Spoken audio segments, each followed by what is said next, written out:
Hello and good evening. This is Thomas, aka the Texan. I'm going to be talking about another topic that I've looked at here today, and this one does hit a little bit close to home. It's in Houston, but which I'm not from in Houston, but still being in Texas, I do have a particular opinion on it. So here it is. It is a video that's going around of a uh, Islamic, I'm not sure what they're called, but Islamic religious leader. He's entering a store in Houston, and let's just watch it. So he enters a store, seems pretty friendly. He talks, shakes the hand of the guy right there. Muslim, right? MashaAllah. You know, as a merchant, you have every legal right to sell whatever you want. But as a Muslim, I have a responsibility to tell you to educate the people and let them know that as a Muslim, you shouldn't sell.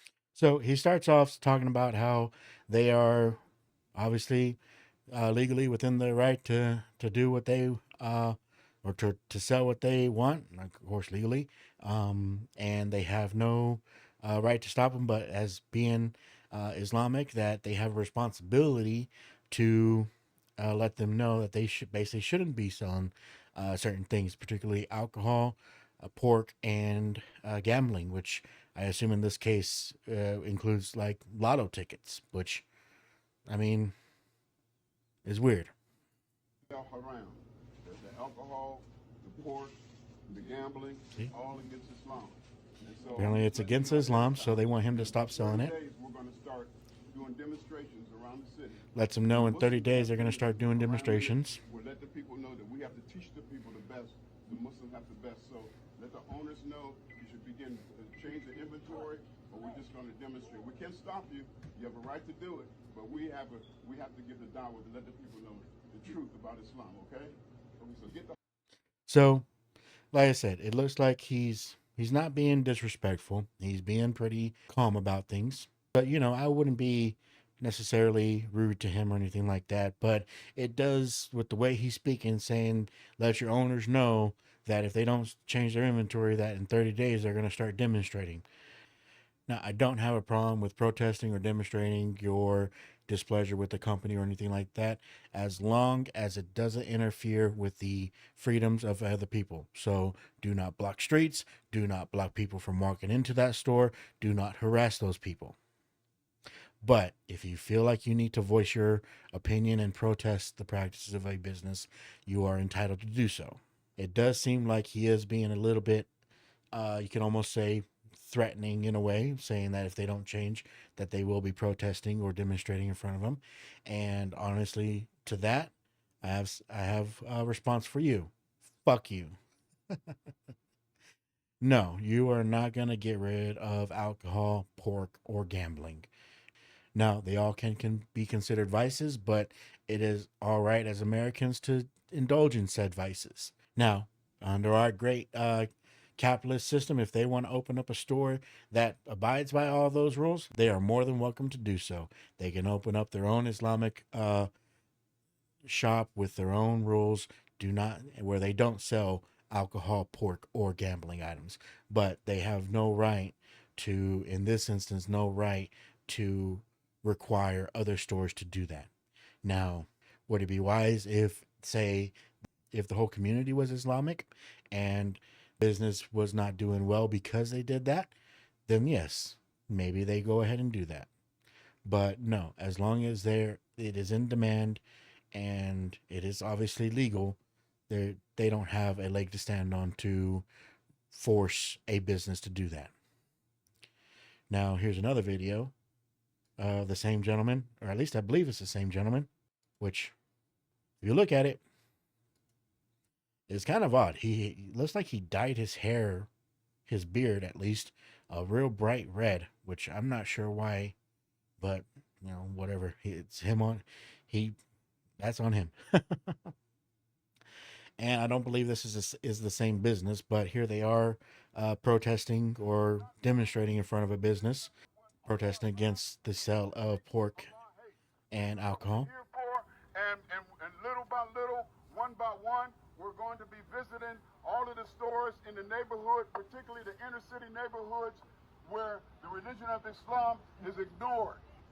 by not violate the religion of Islam by selling and distributing products that are against the religion, because we should love what Allah loves and we should hate what Allah hates.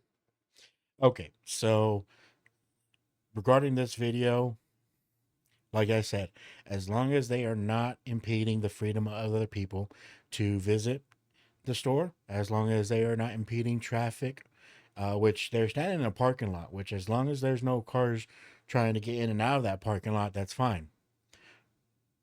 And them protesting is fine.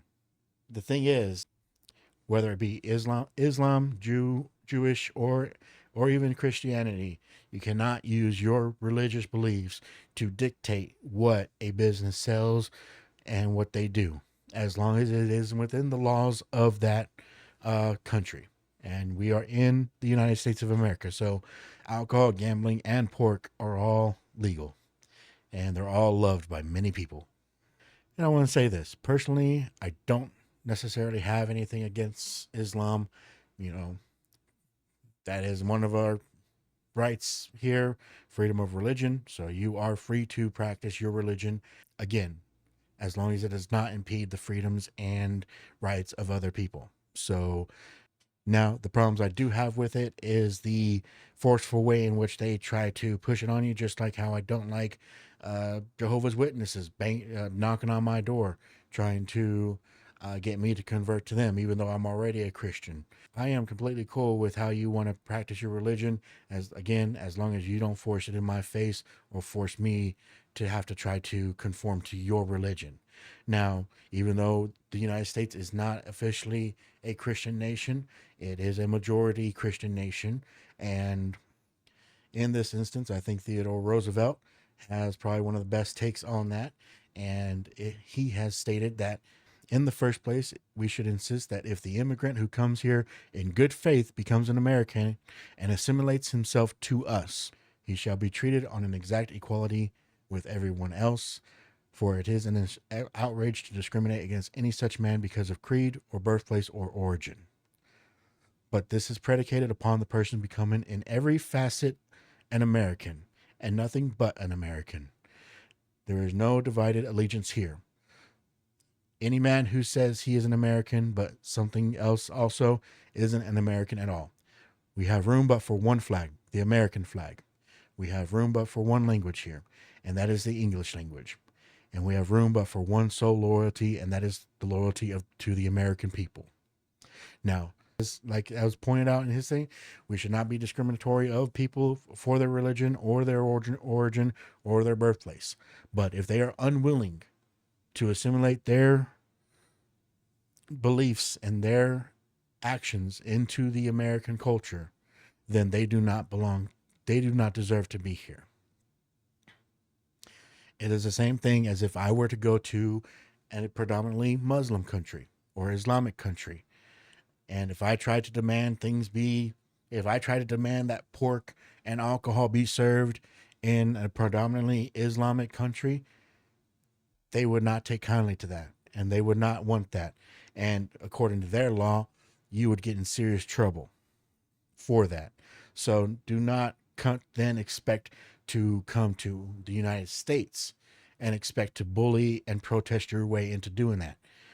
Like I said, if you want to open up a strictly Islamic themed store where you don't sell that kind of stuff, you are more than welcome to. And whether your business survives because of that is on the neighborhood around you.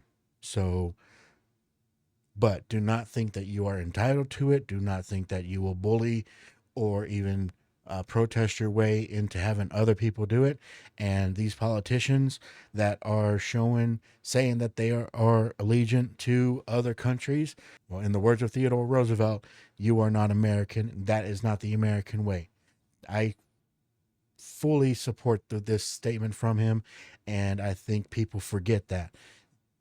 In order for us to survive as a nation, we need to make sure if you're coming to this nation, you are for this nation. You are not for any other foreign interest or foreign policies or foreign nations.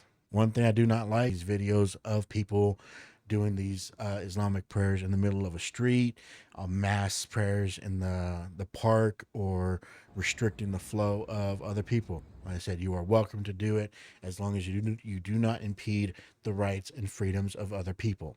What I believe this is, especially whenever they're doing it in the middle of the street or places that aren't normally places that they would. I've seen videos of them doing it in front of churches, Catholic churches and stuff like that. They are not picking these places to pray just for the sake of prayer.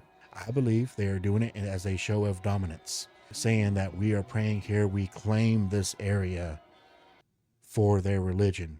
And anyone who tries to disagree with it or try to get them to not pray there, they are labeled as Islamophobic, using their status of praying to basically justify them doing it in a spot that they really shouldn't be. And that's, like I said, in the middle of the road. There is absolutely no justification for doing it in the middle of the road, in the middle of an aisle on a plane, or anything like that. Like I said, that is strategic. That is a show of dominance. And that just needs to not be allowed. You can say Islamophobia all you want, but that is common sense. That is common courtesy. And that is not assimilating into the American culture. That is one thing that is wrong with a lot of nations. They are being too empathetic to things like this. You've seen a lot of them, to get into the whole asylum seeker thing. They are coming in from a lot of different nations, seemingly not going into other Islamic or Muslim dominated countries, which is kind of interesting in itself. They are predominantly coming into non Islamic and non Muslim run countries, and then very publicly practicing their religion of Islam, trying to get things converted over into Islam. There's already a community in, I believe, Michigan that is already pretty predominantly Islamic. You can see videos of that right there. And they are, instead of assimilating into into their country, they are trying to change it into the country that they just left. So I don't know how that makes sense, but we'll see how it goes. These are just my thoughts and opinions on it so far. And I will say, do not try to get that change here in Texas, because one thing Texans will not give up are going to be their pork, their alcohol, and their gambling. Of course, all good in moderation. That we should always practice that, but we are not strictly going to be abolishing it. We've already tried that once with alcohol, and we saw how that turned out. But if you like the video, if you agree with me or disagree with me, let me know in the comments. Like and subscribe. I'm new to YouTube, so any bit helps. Thank you very much, and have a good evening.